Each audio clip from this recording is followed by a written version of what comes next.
에이펙 역사상 전례 없는 발표였습니다. 에이펙 폐막식 생중계 도중 미국 최대 투자그룹 그레이스톤 캐피탈의 회장이 돌연 연설을 멈추더니 폭탄 선언을 했는데요. 우리는 배터리가 아니라 한국의 바이오메디컬 산업에 투자하겠습니다. 단 한 문장이 전 세계 시장을 뒤흔들었습니다. 그 선언의 배경에는 믿기 힘든 사건이 있었습니다. 한국의 건강검진이 그의 아내와 딸의 생명을 구한 것인데요. 뉴욕에서도 포기한 불치병을 단시간에 치료한 나라, 바로 대한민국이었습니다. 초인공지능 AI와 홍익인 간정신을 조합한 한국. 그리고 인간을 먼저 생각한 한국 의료진의 기적. 배터리가 아닌 생명을 선택한 이유. 지금부터 세계가 놀란 서울 48시간의 기적이 시작됩니다. 그 전에 좋아요와 구독 버튼을 눌러주시면 한국 의료의 위대함이 전 세계로 퍼질 수 있습니다. 또 우리 의료진을 응원하신다면 한국 최고라고 댓글로 남겨주세요. 그리고 지금 어디서 듣고 계신지도 알려주세요. 우리 대한민국 국민은 하나로 연결될 것입니다. 그럼 사연 바로 시작합니다. 저는 로라 애슈턴입니다. 51살. 미국 그레이스톤 캐피탈 최고 경영자의 아내죠.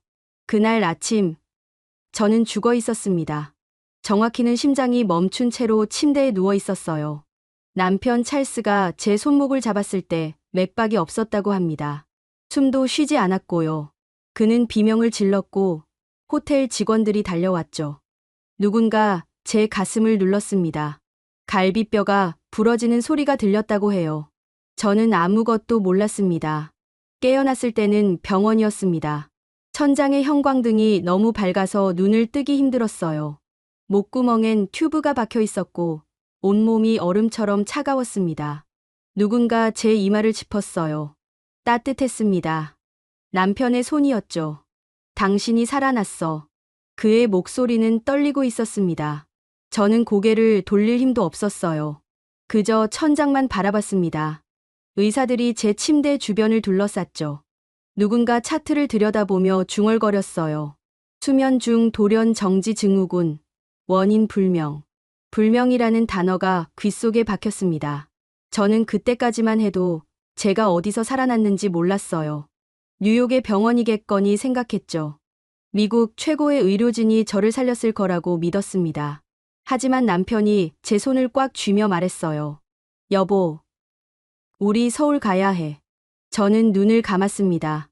서울이라는 단어가 낯설었어요. 아니, 불쾌했습니다. 제가 아는 서울은 공기가 나쁘고 거리가 시끄럽고 사람들이 무례한 곳이었으니까요. 한 번도 가본 적 없지만 뉴스에서 본 이미지들이 전부였죠. 저는 고개를 저었습니다. 안 가. 목소리가 나오지 않았어요. 튜브 때문이었죠. 남편은 제 손을 더 세게 쥐었습니다. 당신을 살릴 수 있는 곳은 거기뿐이야. 그때 의사 한 명이 들어왔습니다. 백발의 안경을 낀 중년 남성이었어요. 그는 찰스에게 무언가를 건넸죠. 종이 뭉치였습니다. 찰스는 그걸 펼쳐보더니 얼굴이 굳었어요. 이게 뭡니까? 의사는 침착하게 대답했습니다. 한국 세종 메디컬 인스티튜트의 원격 분석 결과입니다. 부인의 심정지 원인이 자가면역성 미세혈관 염증일 가능성이 높다고 나왔습니다. 저는 그 단어들을 이해할 수 없었어요. 자가면역, 미세혈관, 그게 뭔지도 몰랐죠. 하지만 찰스의 표정은 달랐습니다. 그는 종이를 내려다보며 입술을 깨물었어요. 얼마나 걸렸습니까? 12분입니다. 의사의 목소리는 조용했지만 단단했습니다. 저희는 3개월 동안 원인을 찾지 못했습니다. 하지만 한국의 인공지능 시스템 하모니는 12분 만에 답을 찾았습니다. 그 순간 저는 남편의 손이 떨리는 걸 느꼈어요. 그는 종이를 꽉 쥐고 있었죠. 그리고 천천히 고개를 들어 저를 바라봤습니다. 여보, 우린 서울에 가야 해. 지금 당장. 저는 눈을 감았습니다. 거부하고 싶었어요. 한국 같은 곳에 가고 싶지 않았죠. 하지만 제 심장은 다시 멈출 수 있었고 저는 그게 두려웠습니다. 그래서 아무 말도 하지 않았어요. 그날 밤 찰스는 전용기를 준비했습니다.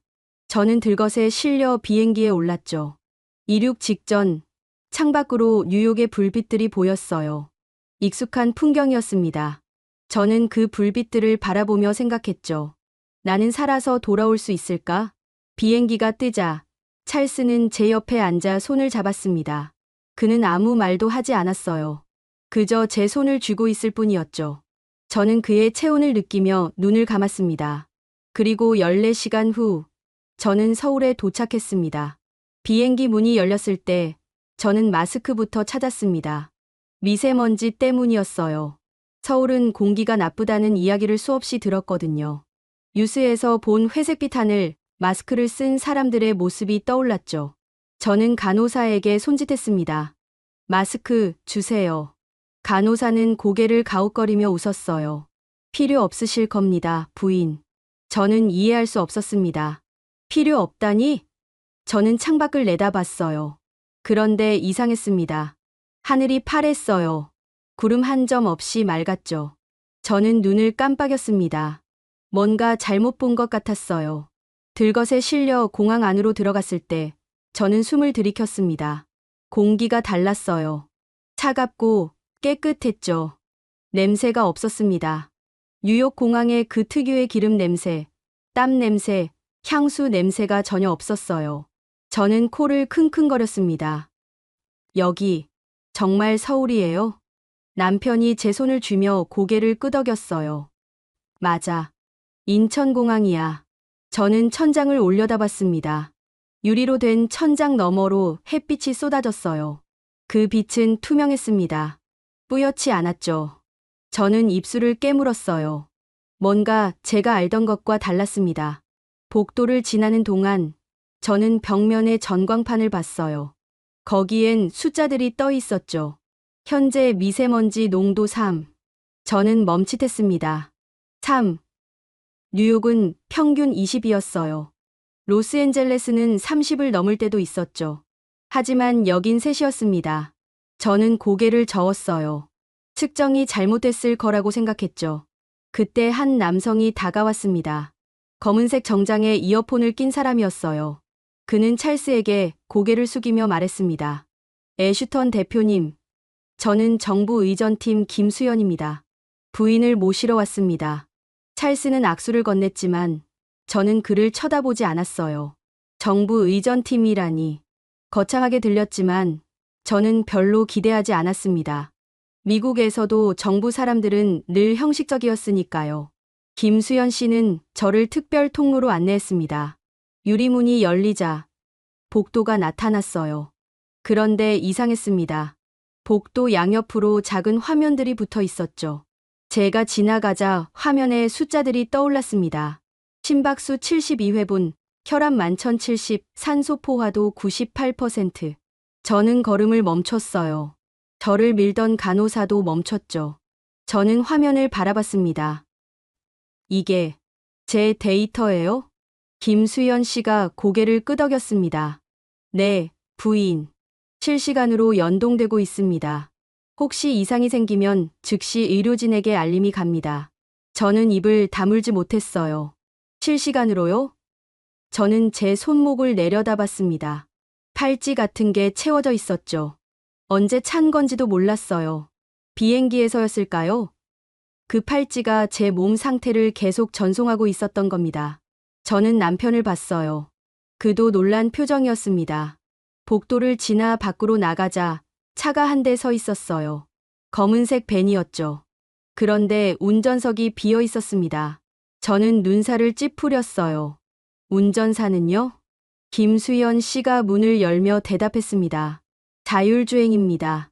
세종 메디컬 인스티튜트까지 40분 소요됩니다. 저는 차에 오르면서도 믿기지 않았어요. 자율주행이라니. 미국에서도 시험 단계였는데 여긴 실제로 사람을 태우고 있었죠.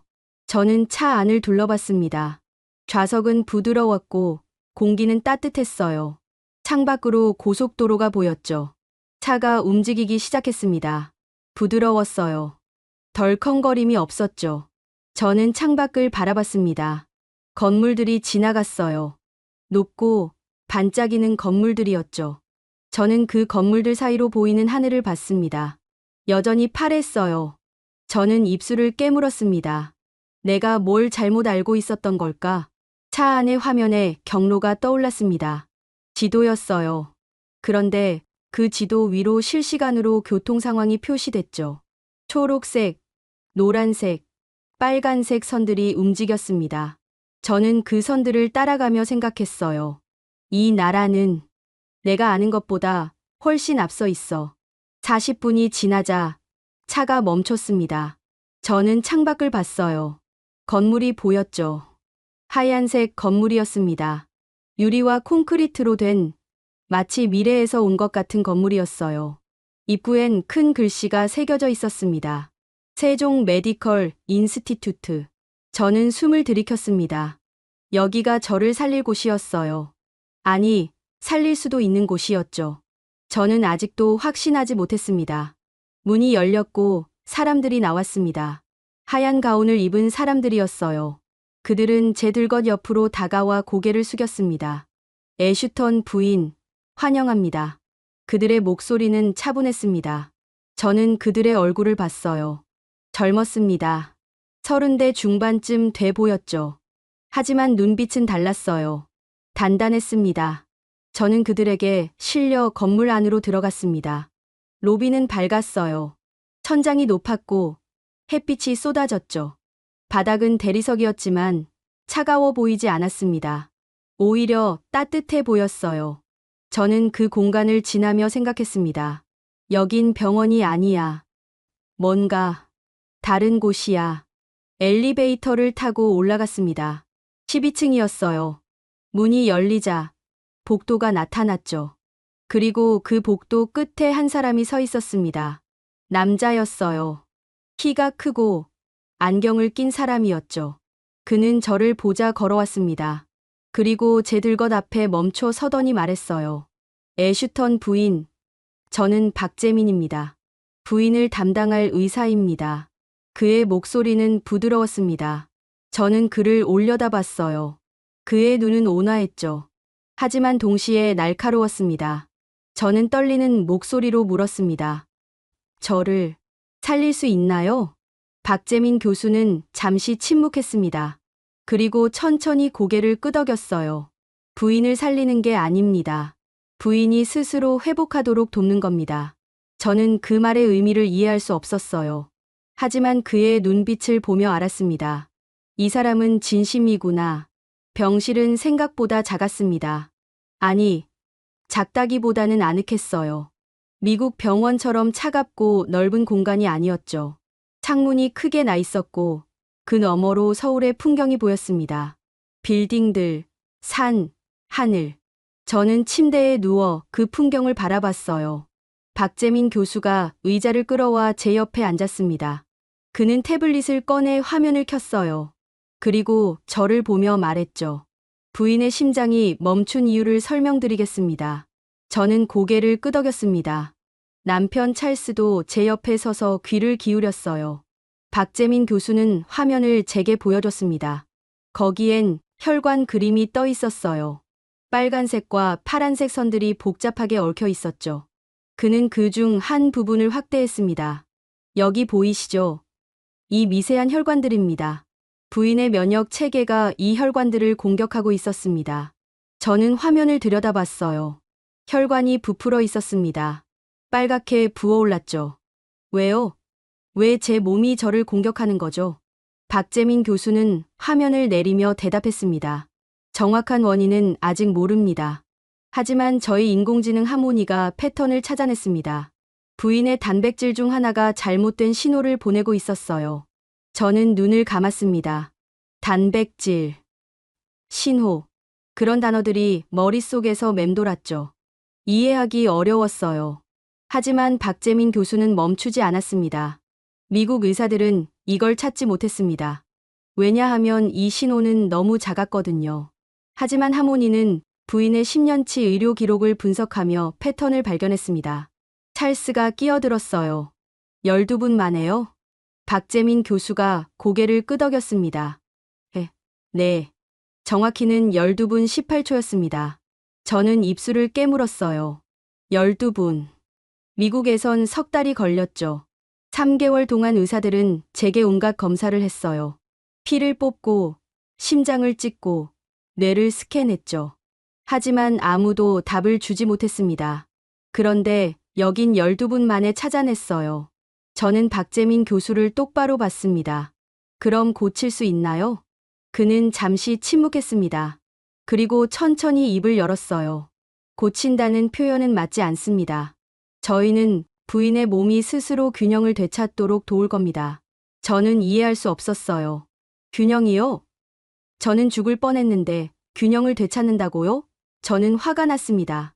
그게 무슨 소리예요? 제 심장은 멈췄어요. 균형 같은 게 아니라 치료가 필요하다고요. 박재민 교수는 흔들리지 않았습니다. 그는 여전히 차분했어요. 부인, 치료는 병을 없애는 겁니다. 하지만 저희는 병이 왜 생겼는지를 먼저 이해합니다. 그리고 그 원인을 바로잡습니다. 그게 회복입니다. 저는 입을 다물었어요. 그의 말은 이상했지만 동시에 설득력이 있었습니다. 저는 고개를 돌려 창밖을 봤어요. 해가 지고 있었죠. 하늘이 주황색으로 물들었습니다. 그때 문이 열렸습니다. 누군가 들어왔어요. 백발의 남성이었죠. 그는 양복을 입고 있었고 얼굴엔 주름이 가득했습니다. 그는 박재민 교수에게 고개를 끄덕이더니 저를 봤어요. 애슈턴 부인, 저는 닥터 윌리엄 포스터입니다. 부인의 뉴욕 주치의였죠. 저는 눈을 크게 떴습니다. 포스터 박사. 그가 왜 여기 있죠? 저는 남편을 봤어요. 찰스가 작게 말했습니다. 내가 모셔왔어. 당신이 불안해할까봐.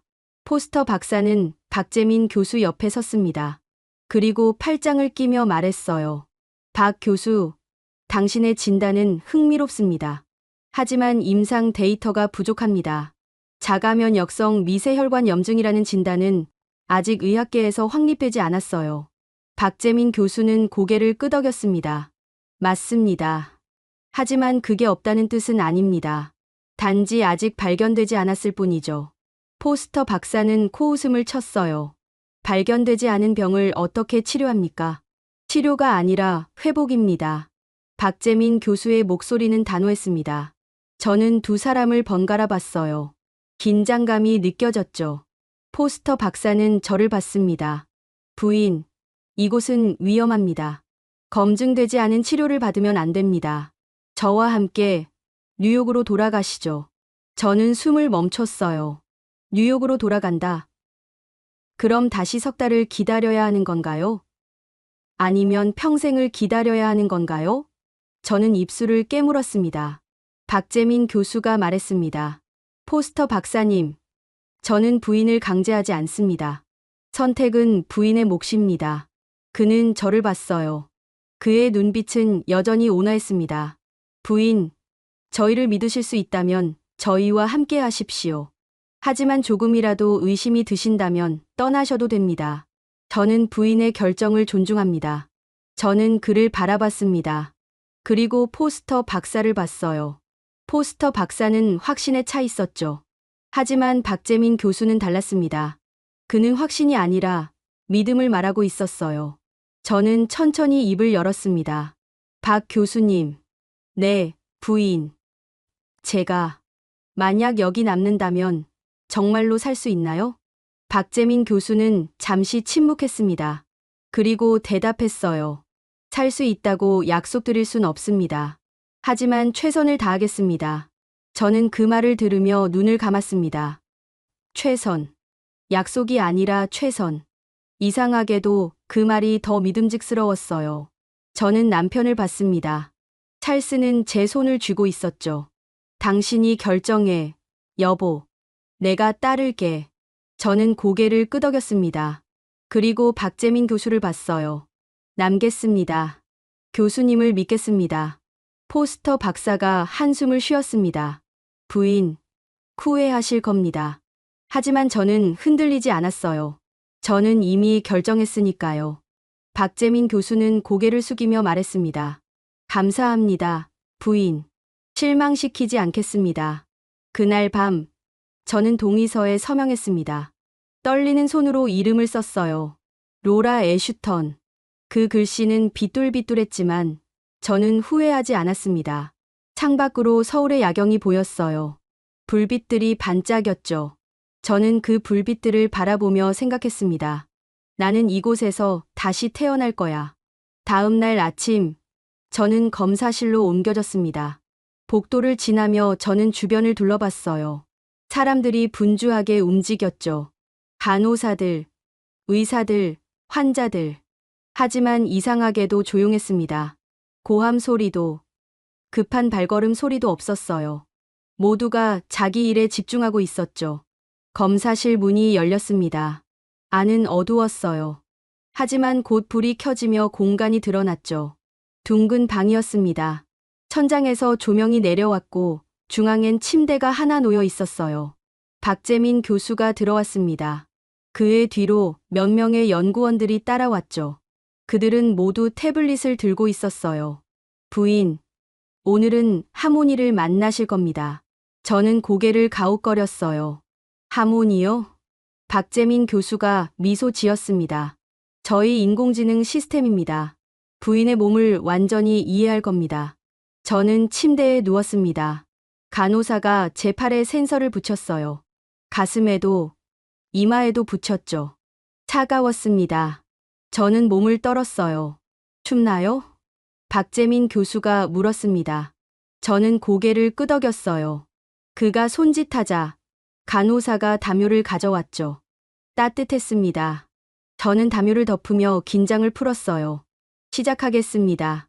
박재민 교수의 목소리와 함께 천장의 조명이 움직였습니다. 둥근 조명이 제 위로 내려왔어요. 그리고 빛이 쏟아졌죠. 파란색 빛이었습니다. 저는 눈을 감았어요. 그때 목소리가 들렸습니다. 애슈턴 부인, 안녕하세요. 저는 하모니입니다. 저는 눈을 떴습니다. 누가 말한 거죠?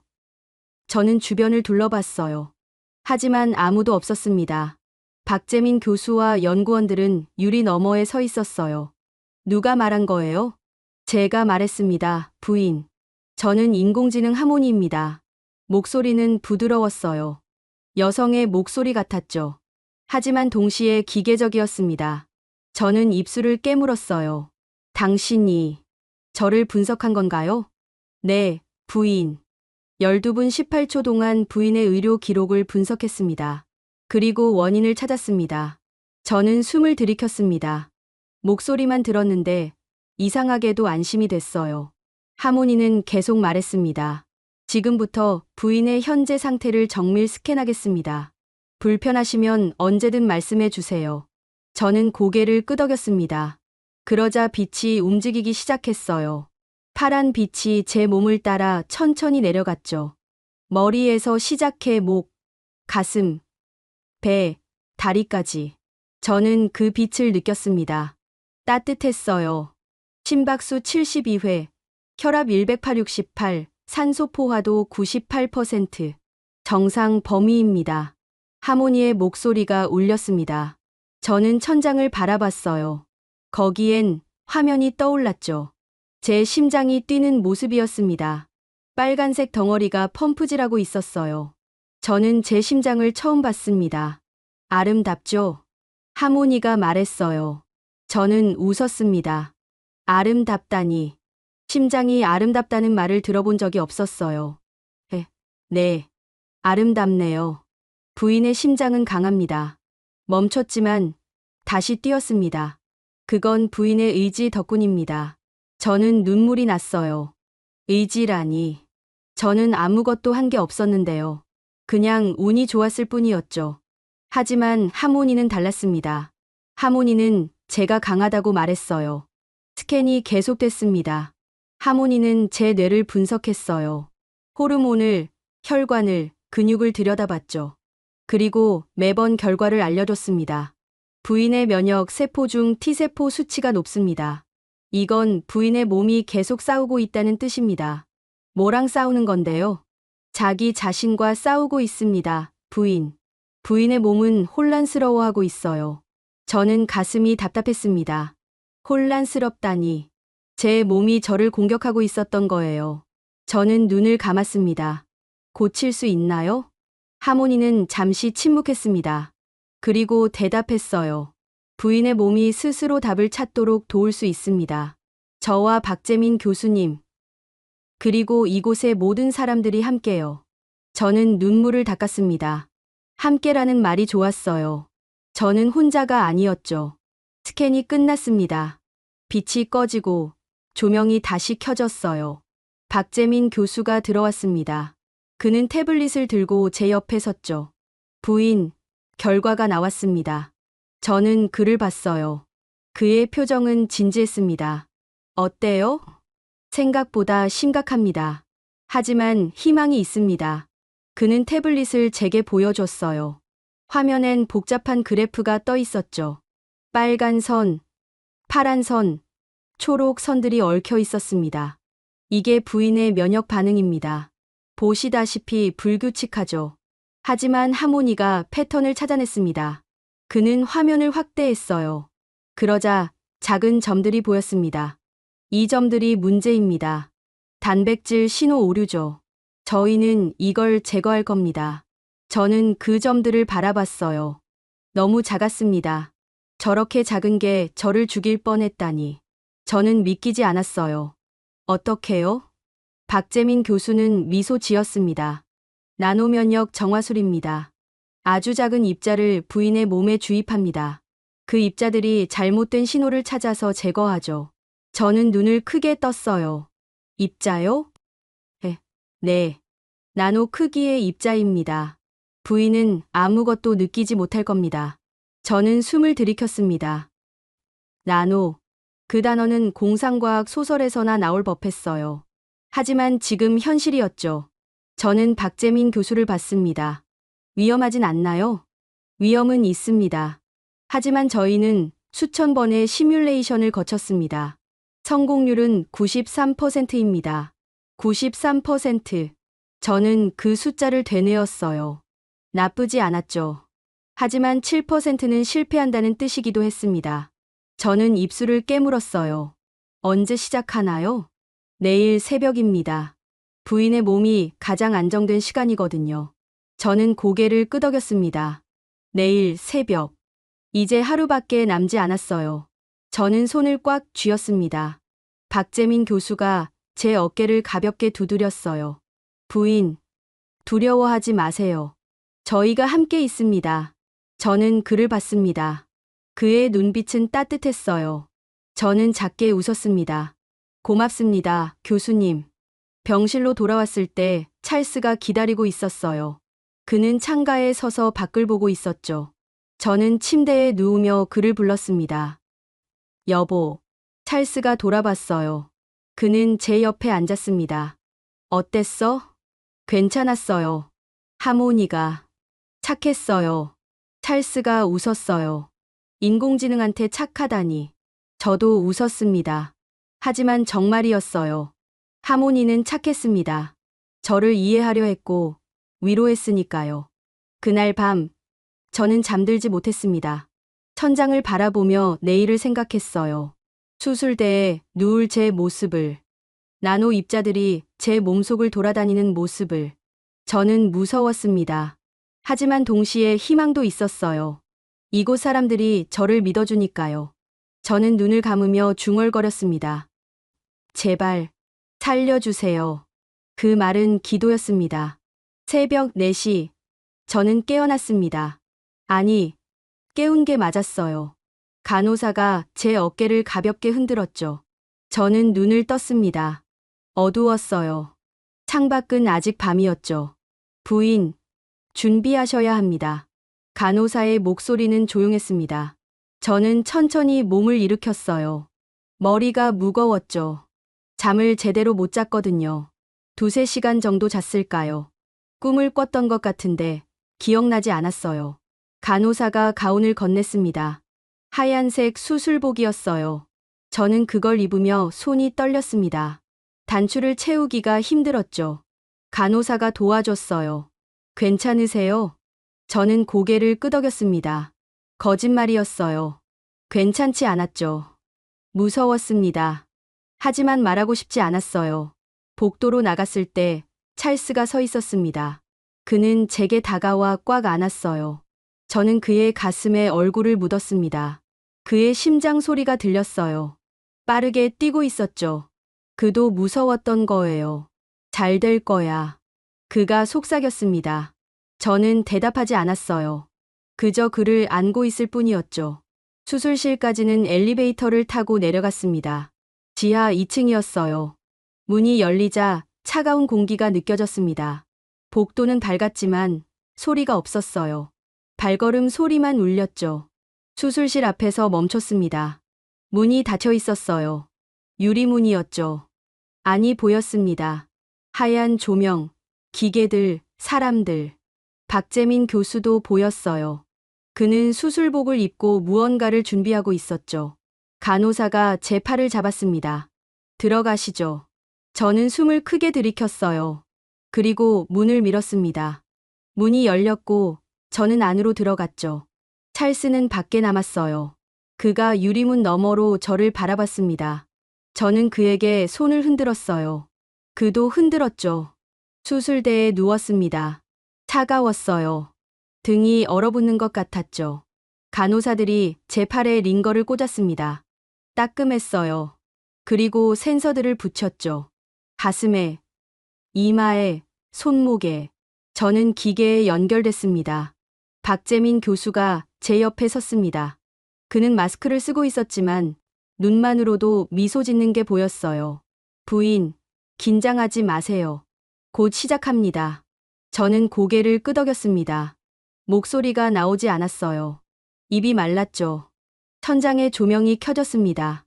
둥근 조명이 제 위로 내려왔어요. 그리고 하모니의 목소리가 들렸습니다. 애슈턴 부인, 저와 함께 하시겠어요? 저는 눈물이 났어요. 하모니였어요. 저는 작게 대답했습니다. 네, 함께 할게요. 좋아요, 부인. 이제 마취가 시작됩니다. 천천히 숫자를 세어주세요. 열에서 거꾸로요. 저는 숨을 들이켰습니다. 그리고 세기 시작했어요. 10, 9, 8. 세상이 흐려졌습니다. 조명이 멀어졌어요. 하모니의 목소리도 멀어졌죠. 7, 6. 저는 눈을 감았습니다. 그리고 어둠 속으로 떨어졌어요. 깨어났을 때 저는 어디에 있는지 몰랐습니다. 천장이 보였어요. 하얀색 천장이었죠. 조명이 켜져 있었지만 밝지 않았습니다. 부드러운 빛이었어요. 저는 눈을 깜빡였습니다. 목이 아팠어요. 마른 것 같았죠.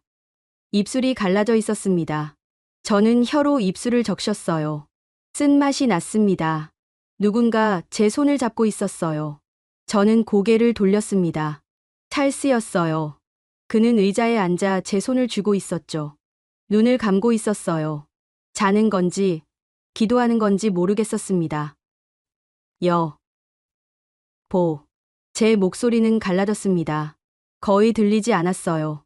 하지만 찰스는 눈을 떴습니다. 그는 저를 보더니 벌떡 일어났어요. 당신 깨어났어. 의사 불러올게. 그는 달려나갔습니다. 저는 혼자 남았어요. 저는 천장을 바라보며 제 몸을 느꼈습니다.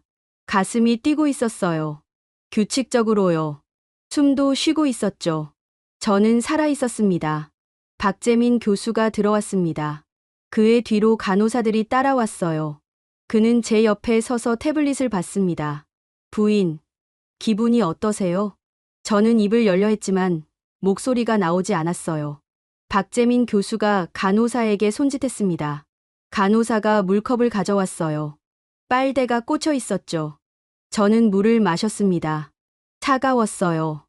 목으로 넘어가며 통증이 느껴졌지만 시원했습니다. 좀 나아요. 제 목소리가 돌아왔습니다. 박재민 교수가 미소 지었어요. 다행입니다. 수술은 성공적이었어요. 저는 눈을 크게 떴습니다. 정말요? 네. 나노 입자들이 잘못된 신호를 모두 제거했습니다. 부인의 면역 체계가 안정되고 있어요. 저는 숨을 멈췄습니다.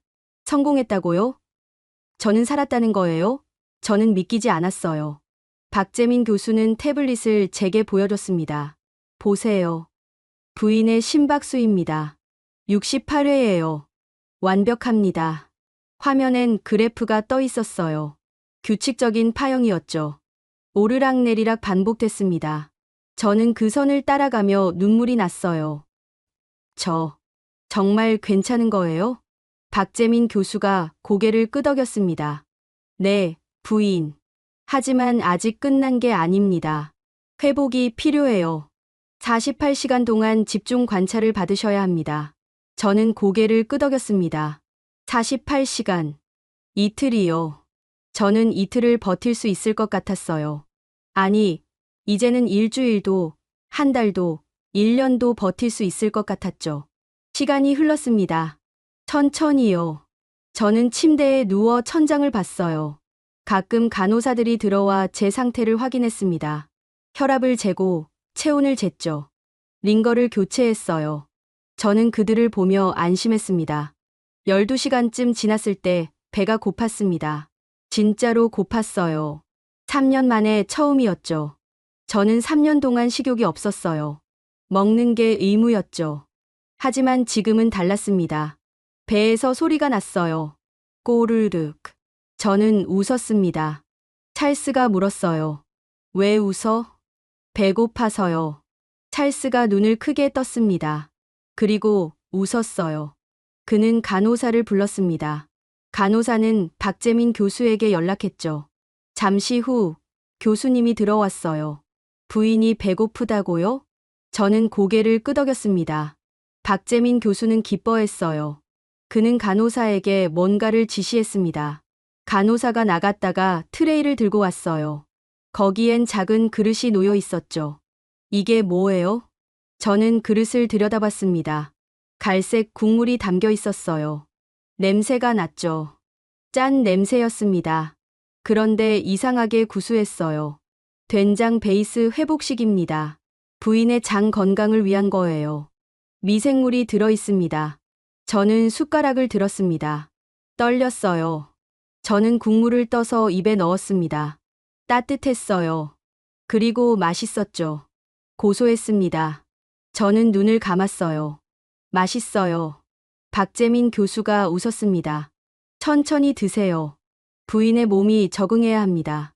저는 한 숟가락씩 떠먹었어요. 천천히요.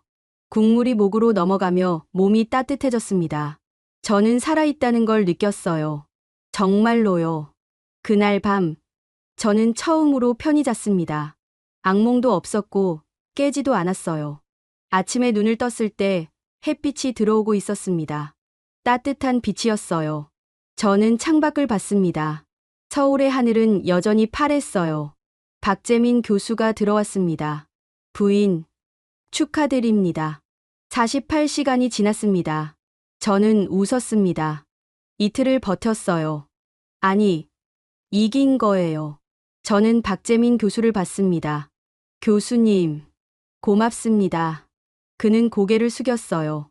제가 아니라 부인이 해낸 겁니다. 저는 눈물을 닦았습니다. 아니에요. 교수님과 하모니, 그리고 이곳 모든 사람들이 저를 살렸어요. 저는 그들에게 빚졌습니다. 평생 갚을 수 없는 빚이었죠. 회복은 생각보다 빨랐습니다. 사흘째 되는 날, 저는 침대에서 일어났어요. 혼자서요. 간호사의 도움 없이 제 다리로 섰습니다. 무릎이 떨렸지만 버틸 수 있었어요. 저는 창가로 걸어갔습니다. 천천히요. 한 걸음, 한 걸음. 창문에 손을 짚었을 때 저는 웃었어요. 해냈어. 찰스가 박수를 쳤습니다. 저는 그를 돌아봤어요. 그의 눈엔 눈물이 고여 있었죠. 저는 그에게 손을 뻗었습니다. 그가 다가와 저를 안았어요. 우리는 한참을 그렇게 서 있었습니다. 나흘째, 박재민 교수가 검사 결과를 가져왔습니다. 그는 태블릿을 들고 제 침대 옆에 앉았어요. 부인, 놀라운 소식입니다. 저는 긴장했습니다. 놀라운 소식. 좋은 건가요? 나쁜 건가요? 박재민 교수는 화면을 제게 보여줬어요. 부인의 면역 수치가 정상화됐습니다. T세포 수치도 안정됐고요. 무엇보다 그는 잠시 멈췄습니다. 그리고 미소 지었어요. 부인의 심장이 완벽하게 회복됐습니다. 저는 숨을 멈췄습니다. 완벽하게요? 저는 화면을 봤어요. 그래프들이 떠 있었죠. 빨간 선, 파란 선, 초록 선. 모두 정상 범위 안에 있었습니다. 이게 정말이에요? 박재민 교수가 고개를 끄덕였습니다. 네. 하모니도 확인했습니다. 부인은 이제 건강합니다. 저는 손으로 가슴을 짚었어요. 심장이 뛰고 있었죠. 규칙적으로요. 저는 그 박동을 느끼며 눈물을 흘렸습니다. 살았어요. 정말로 살았어요. 그날 오후, 저는 산책을 나갔습니다. 병원 정원이었어요. 박재민 교수와 간호사가 함께 했죠. 정원은 작았지만 아름다웠습니다. 나무들이 있었고 벤치가 있었어요. 햇빛이 쏟아졌죠. 저는 벤치에 앉았습니다. 바람이 불었어요. 시원했습니다.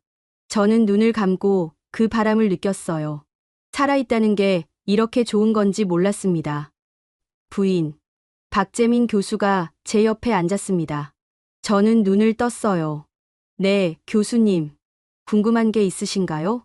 저는 고개를 끄덕였습니다. 궁금한 게 많았어요. 하지만 그중 하나만 물었습니다. 왜 이렇게까지 해주셨어요? 박재민 교수는 잠시 침묵했습니다. 그는 하늘을 올려다봤어요. 파란 하늘이었죠. 그리고 천천히 말했습니다. 저는 미국에서 공부했습니다. 스탠퍼드, 하버드. 좋은 곳이었어요. 하지만 거긴 경쟁이 전부였습니다. 누가 더 빨리 논문을 쓰는지, 누가 더 많은 돈을 버는지. 사람은 중요하지 않았어요. 저는 그를 바라봤습니다. 그의 목소리는 조용했지만 단단했어요. 그래서 한국으로 돌아왔습니다. 여긴 달랐어요. 사람이 먼저였죠. 기술은 사람을 위한 도구일 뿐이었어요. 저는 그게 좋았습니다. 그는 저를 봤어요. 부인, 저희는 부인을 살린 게 아닙니다. 부인이 스스로 살아난 겁니다. 저희는 그저 옆에 있었을 뿐이에요. 저는 고개를 저었습니다. 아니에요. 교수님이 없었으면 전 죽었어요. 박재민 교수가 미소 지었어요. 그럼 우리 함께 살린 거죠. 저는 웃었습니다. 함께. 그 말이 참 좋았어요. 닷새째, 저는 하모니와 다시 대화했습니다. 검사실이 아니라 제 병실에서였어요. 태블릿을 통해서요. 화면에 하모니의 아이콘이 떠올랐습니다. 파란 원이었죠. 부인, 기분이 어떠세요? 하모니의 목소리가 들렸습니다. 저는 미소 지었어요. 좋아요. 정말 좋아요. 다행입니다. 부인의 데이터를 보니 행복 호르몬 수치가 높더군요. 저는 웃었습니다. 행복 호르몬이라니. 당연하죠. 저는 살아났으니까요. 하모니, 고마워요. 천만에요, 부인. 저는 제 일을 했을 뿐입니다.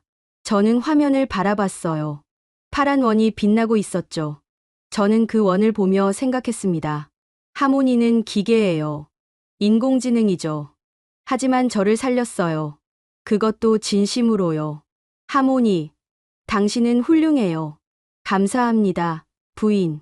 부인도 훌륭합니다. 끝까지 포기하지 않으셨으니까요. 저는 눈물을 닦았습니다.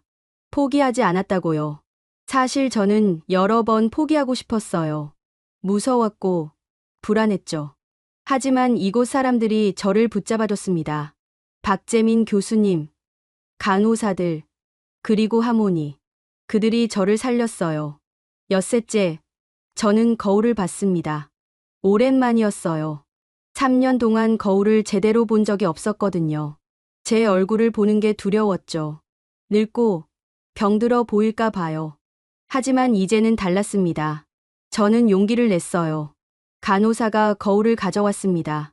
작은 손거울이었어요. 저는 그걸 받아들고 천천히 제 얼굴을 봤습니다. 처음엔 놀랐어요. 제가 아닌 것 같았죠. 얼굴이 달랐습니다.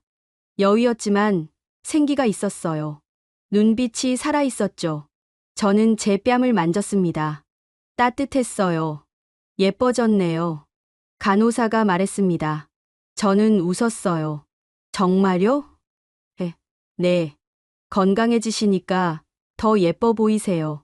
저는 거울을 내려놨습니다. 그리고 창밖을 봤어요. 해가 지고 있었죠. 하늘이 주황색으로 물들었습니다.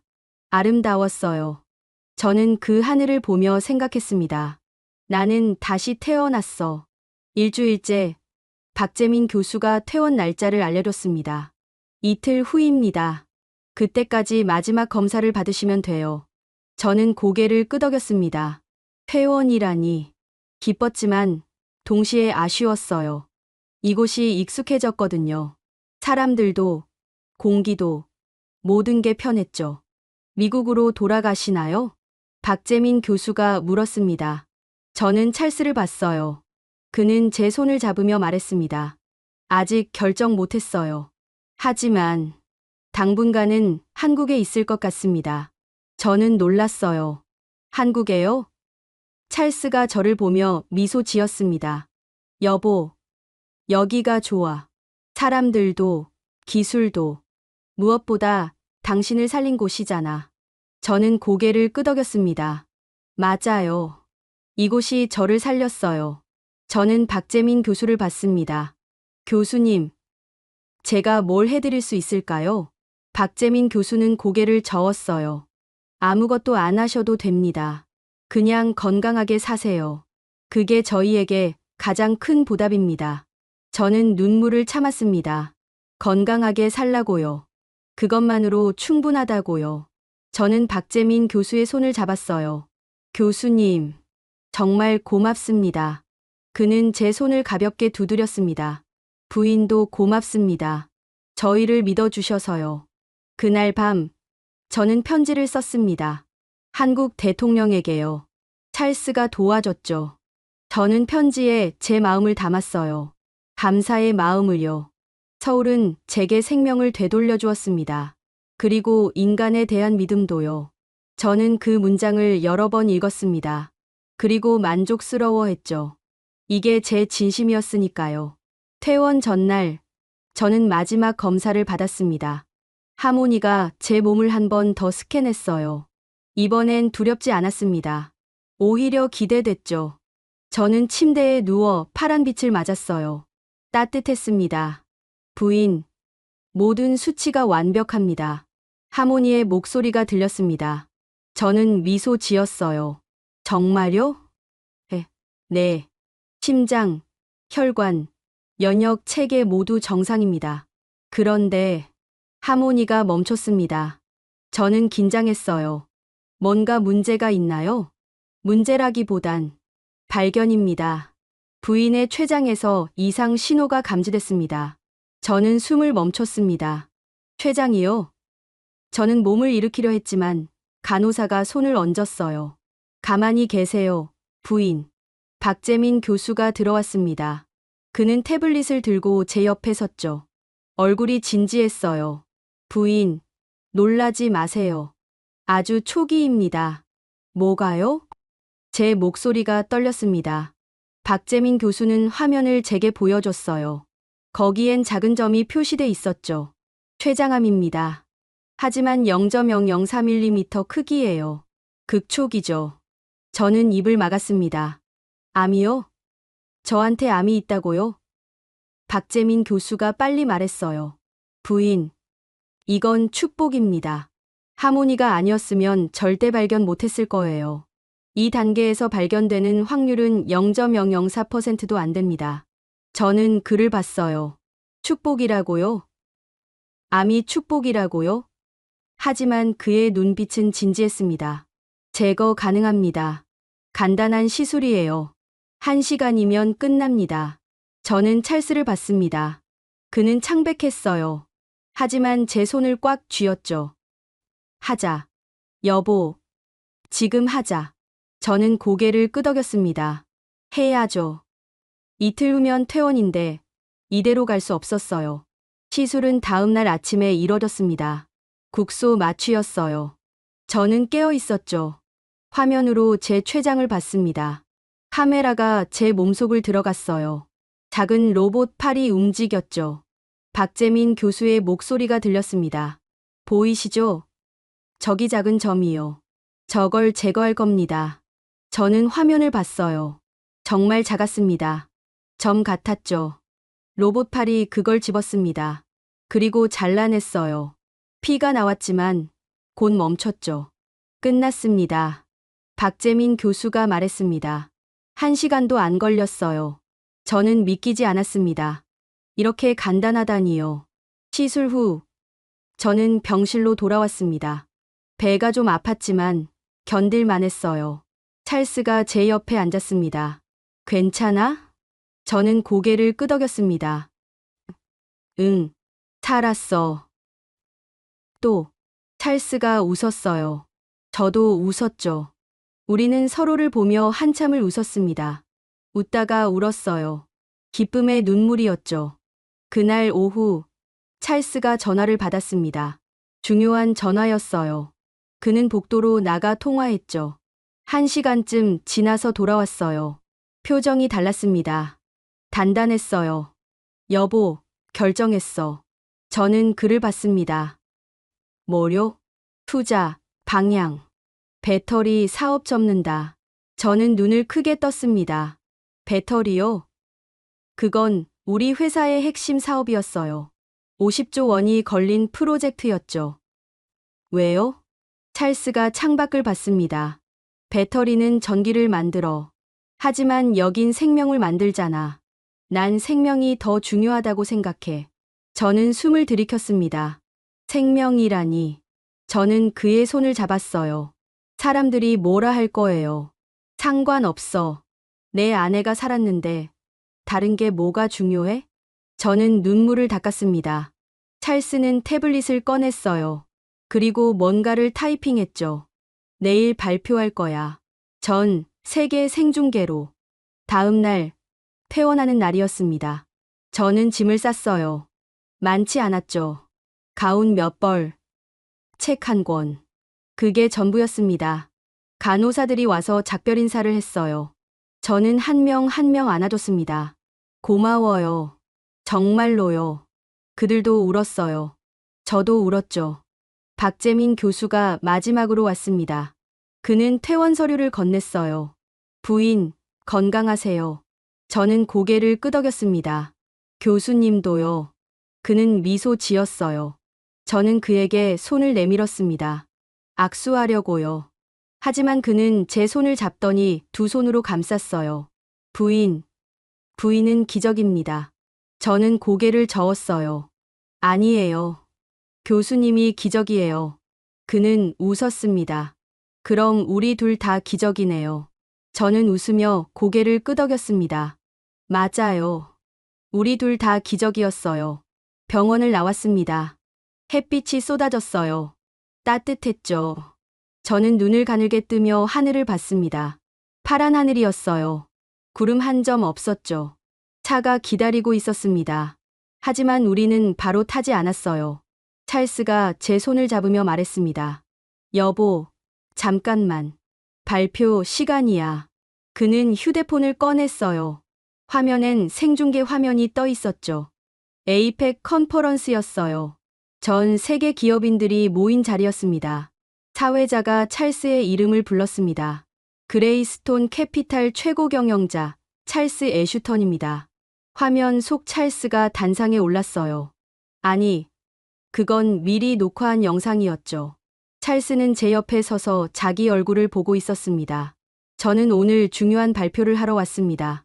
화면 속 찰스가 말했어요. 그레이스톤 캐피탈은 배터리 산업 투자를 전면 중단합니다. 대신 한국의 바이오메디컬 분야에 50조 원을 투자하겠습니다. 장내가 술렁였어요. 기자들이 손을 들었죠. 카메라가 번쩍였습니다. 이유는 간단합니다. 찰스가 계속 말했어요. 제 아내가 한국에서 생명을 되찾았기 때문입니다. 배터리는 전기를 만듭니다. 하지만 한국은 생명을 만들었어요. 저는 그게 더 가치 있다고 믿습니다. 저는 찰스를 봤습니다. 진짜 찰스를요. 그는 화면을 보고 있었어요. 그의 눈엔 눈물이 고여 있었죠. 그레이스톤 캐피탈은 오늘부터 서울바이오 퓨처 얼라이언스를 설립합니다. 세종 메디컬 인스티튜트와 함께요. 화면이 바뀌었습니다. 박재민 교수가 나왔어요. 그도 단상에 서 있었죠. 그는 찰스와 악수했습니다. 우리는 함께 인류의 미래를 만들겠습니다. 두 사람이 함께 말했어요. 박수가 터졌죠.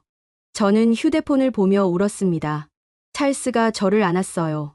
여보, 이제 시작이야. 우리가 세상을 바꿀 거야. 저는 고개를 끄덕였습니다. 그래요. 이제 시작이에요. 저는 살았고, 이젠 다른 사람들도 살릴 차례였죠. 차에 올랐습니다. 호텔로 가는 길이었어요. 창밖으로 서울의 풍경이 지나갔습니다. 높은 건물들, 사람들, 거리. 모든 게 생생했어요.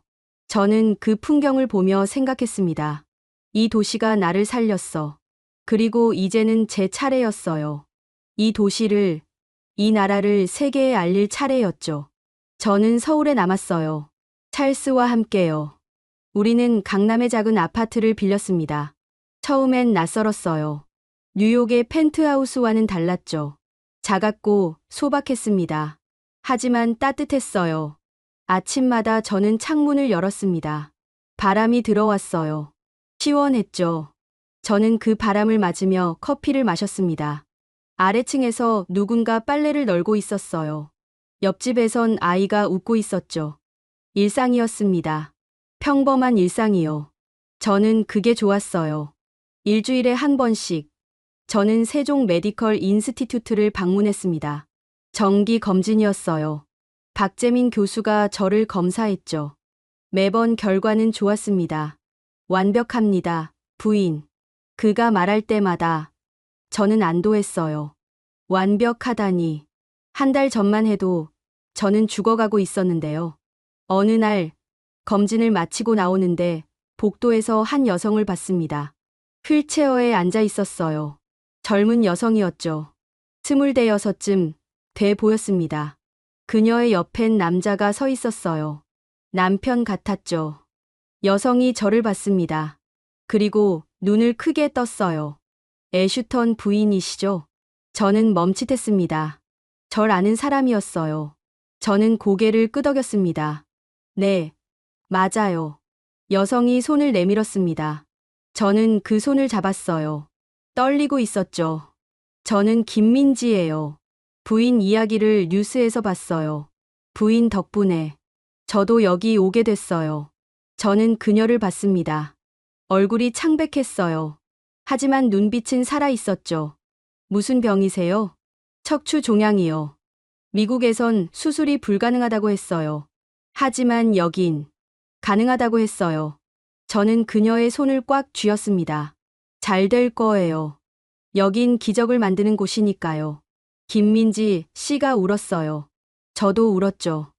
우리는 복도에서 한참을 그렇게 서 있었습니다. 그날 이후 저는 많은 사람들을 만났습니다. 세종 메디컬 인스티튜트를 찾는 외국인 환자들이었어요. 미국에서, 유럽에서, 중동에서 왔죠. 그들은 모두 희망을 찾아왔습니다. 저는 그들에게 제 이야기를 해줬어요. 어떻게 살아났는지, 어떻게 희망을 되찾았는지. 그들은 제 말을 들으며 울었습니다. 그리고 웃었어요. 저도 함께 울고 웃었죠. 2달이 지났을 때 찰스의 프로젝트가 시작됐습니다. 서울 바이오 퓨처 얼라이언스였어요. 세종 메디컬 인스티튜트와 협력해서 만든 거대한 연구 단지였죠. 개막식 날 저도 참석했습니다. 많은 사람들이 왔어요. 기자들, 투자자들, 정부 관계자들. 박재민 교수도 있었죠. 그는 단상에 올라 말했습니다. 우리는 오늘 새로운 시작을 알립니다. 이곳에서 우리는 생명을 연구할 것입니다. 병을 고치는 게 아니라 사람을 회복시키는 방법을요. 박수가 터졌어요. 저도 박수를 쳤습니다. 열심히요. 손이 아플 정도로요. 찰스가 마이크를 잡았습니다. 제 아내가 이곳에서 생명을 되찾았습니다. 이제 저는 그 은혜를 갚으려 합니다. 이곳이 전 세계 사람들의 희망이 되도록요. 그가 저를 봤어요. 저는 일어났습니다. 사람들이 저를 봤죠. 저는 단상으로 걸어갔어요. 천천히요. 하지만 확실하게요. 마이크 앞에 섰습니다. 떨렸어요. 하지만 말해야 했죠. 저는 로라 애슈턴입니다. 제 목소리가 울렸습니다. 석 달 전, 저는 죽어가고 있었습니다. 미국 최고의 병원들이 저를 포기했어요. 하지만 한국은 포기하지 않았습니다. 이곳 사람들은 저를 믿어줬어요. 그리고 살려줬죠. 저는 박재민 교수를 봤습니다. 그가 고개를 끄덕였어요. 저는 처음엔 이 나라를 무시했습니다. 편견을 가졌죠. 하지만 틀렸어요. 한국은 제가 생각했던 것보다 훨씬 위대한 나라였습니다. 사람들이 조용해졌어요. 저는 계속 말했습니다. 여러분, 이곳은 기술이 발달한 나라가 아닙니다. 이곳은 사람을 사랑하는 나라예요. 기술은 그저 도구일 뿐이죠. 진짜 중요한 건 마음입니다. 그 마음이 저를 살렸어요. 박수가 터졌습니다. 저는 눈물을 닦았어요. 그리고 단상에서 내려왔죠. 사람들이 저를 안아줬습니다. 낯선 사람들이었지만 따뜻했어요. 석 달째, 저는 편지를 받았습니다. 한국 대통령에게서요. 제가 보낸 감사 편지에 대한 답장이었죠. 편지는 짧았지만 진심이 담겨 있었어요. 애슈턴 부인이 건강을 되찾으셨다니 기쁩니다. 한국은 앞으로도 전 세계 사람들의 희망이 되겠습니다. 저는 그 편지를 액자에 넣었어요. 거실 벽에 걸었죠. 매일 아침 그걸 보며 저는 다짐했습니다. 나는 이 은혜를 잊지 않을 거야. 어느 날, 저는 박재민 교수와 함께 차를 마셨습니다. 병원 카페테리아였어요. 창밖으로 서울의 풍경이 보였죠. 부인, 앞으로 계획이 어떻게 되세요? 그가 물었습니다. 저는 잠시 생각했어요.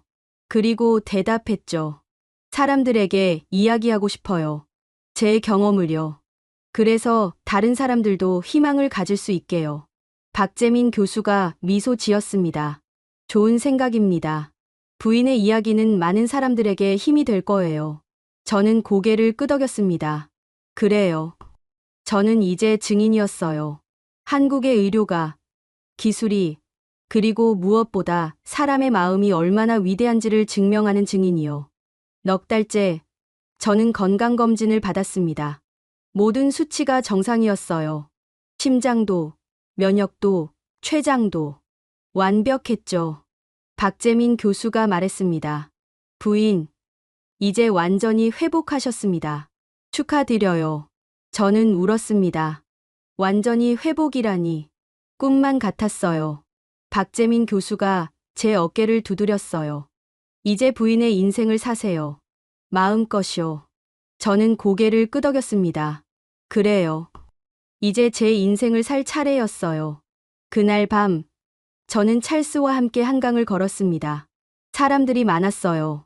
조깅하는 사람, 자전거 타는 사람, 그냥 걷는 사람.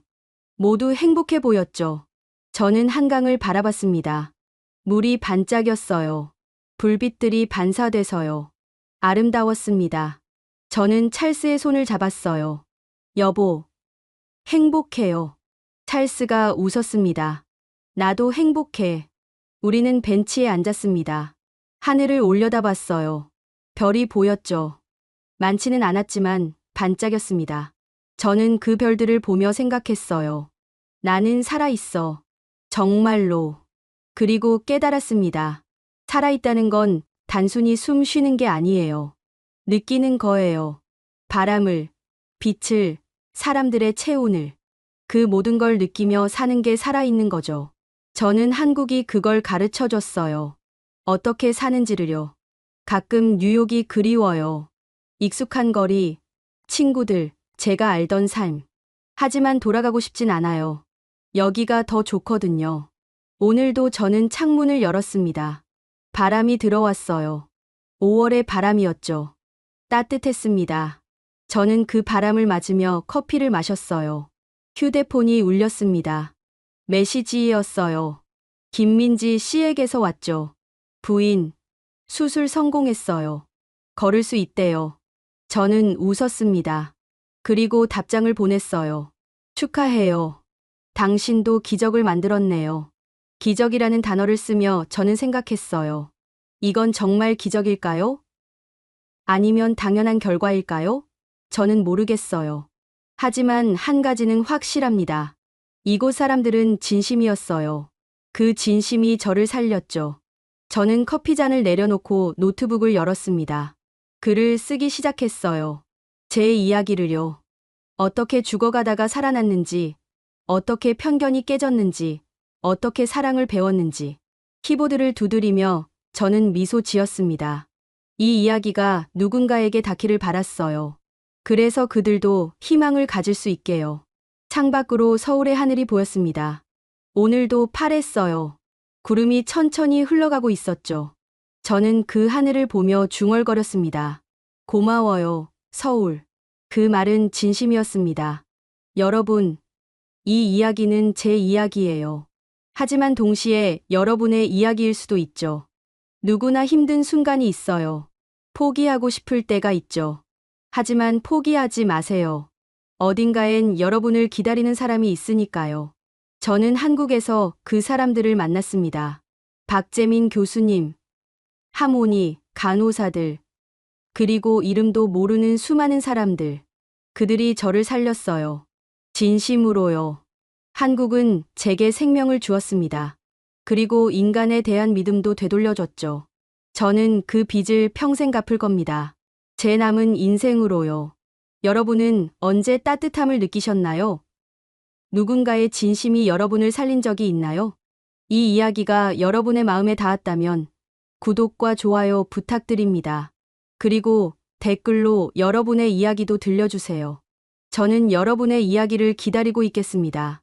감사합니다.